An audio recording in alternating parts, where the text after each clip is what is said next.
एक गीत जिसने राष्ट्र को एकता की डोर में बांधा, एक आवाज जिसने गुलामी की नींव हिला दी, वह था वंदे मातरम।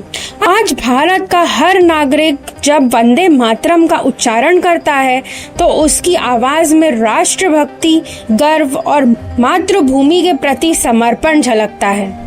वंदे मातरम ये सिर्फ एक गीत नहीं बल्कि भारत माता की आत्मा की आवाज है। वो उद्घोष जिसने आजादी की लड़ाई में हर भारतीय के दिल में जोश और देशभक्ति की लौ जगा दी। बंकिम चंद्र चटर्जी द्वारा 7 नवंबर 1875 को लक्ष्य नवमी के दिन लिखा गया यह गीत आज अपनी रचना के 150 वर्ष पूरे कर चुका है।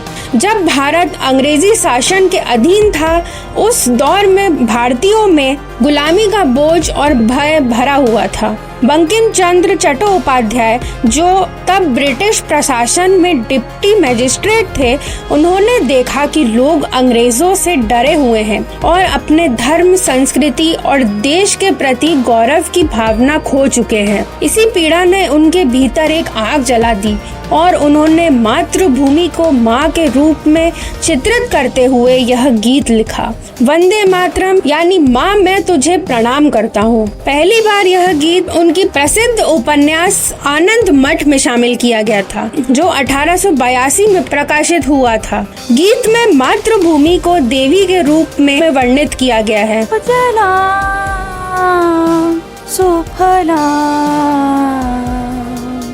मलयज शीतला, यानी वह धरती जो हरियाली, शीतलता और समृद्धि से भरी हुई है।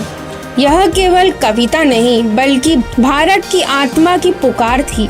आजादी के आंदोलन के हर मोड़ पर वंदे मातरम गूंजता रहा। यह गीत स्वतंत्रता सेनानियों की रगों में जोश भरता था। यह गीत ब्रिटिश शासन के लिए इतना असहनीय हो गया था कि इसे सार्वजनिक रूप से गाने पर प्रतिबंध लगा दिया गया था। 1905 में बंग भंग आंदोलन के समय यह गीत राष्ट्रभक्ति का प्रतीक बन गया था।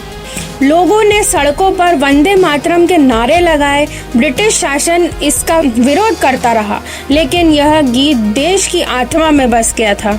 महात्मा गांधी ने इसे देशभक्ति की प्रेरणा का शाश्वत स्रोत कहा था। वहीं रविंद्रनाथ टैगोर ने इसे पहली बार सार्वजनिक रूप से 1896 में भारतीय राष्ट्र कांग्रेस के अधिवेशन में गाया था। भारत की स्वतंत्रता के बाद संविधान सभा ने इस गीत को राष्ट्र गीत का दर्जा दे दिया था। 24 जनवरी 1950 को इसे औपचारिक रूप से स्वीकृति दी गई थी। राष्ट्रगान जनगण मन की तरह ही वंदे मातरम भी हमारे राष्ट्र गौरव का प्रतीक बन गया।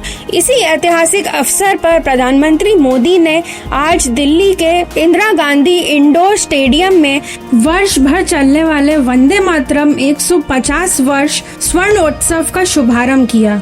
इस मौके पर प्रधानमंत्री मोदी ने स्मारक डाक टिकट और स्मारक सिक्का भी जारी किया और वंदे मातरम के पूर्ण संस्करण के सामूहिक गायन में भी हिस्सा लिया। प्रधानमंत्री मोदी ने कहा, वंदे मातरम केवल एक गीत नहीं, यह भारत माता की आत्मा की अभिव्यक्ति है। आपको बता दें, यह राष्ट्रव्यापी कार्यक्रम 7 सितंबर 2025 से लेकर 7 सितंबर 2026 तक चलेगा, जिसमें देश भर में सांस्कृतिक और एकेडमिक कार्यक्रम किए जाएंगे।